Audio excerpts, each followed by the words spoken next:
Alright, simulan na uli natin ng paglilinis. Day 2. Ano pa nga ba? Magkukwento na naman ako ng alamat. Ito'y tungkol sa alamat kung bakit may mansanas sa bunganga ang mga lechon. Noong panahon bago pa mauso si Peppa Pig, may isang tropa ng mga baboy ang nakatakas sa koral ni Mang Jong.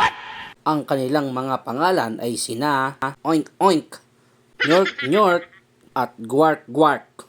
Sila ay naglalagalag at nakarating sa isang palengke sa baryo Yobab. What? Kung Bro, araw na what are yun you ay talking about, holiday man? sa baryo Yobab. Kaya walang katao-tao nun sa paligid. Parang piyesta tuloy ang inabutan ng mga masisibang baboy. Dahil nga walang bantay sa paligid. Malaya silang nakakaikot sa buong palengke. At dahil nga masisiba, agad ni sinungguban. Tropa ng baboy ang magustuhan nilang kainin.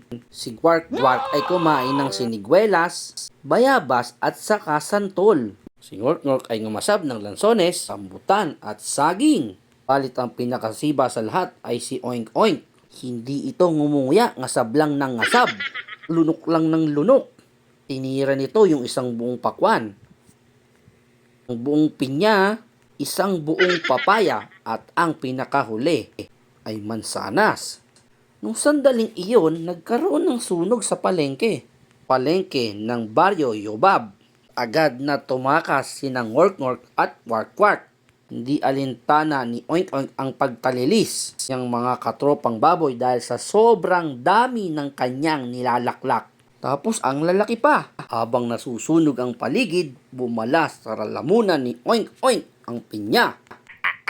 Yun ang sabi niya. Kaya hindi niya na nalunok yung mansanas sa loob ng bibig niya. Ayun, kasama siya sa nasunog at naluto sa palengke.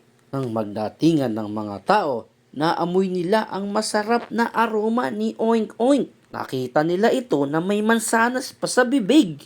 Tinikman nila ito at nasarapan sila sa taste test. What? Kaya simula noon, naging gawain na ng Bro, what are you mga tao talking about, man? ang maglagay ng mansanas sa bibig ng lechong baboy.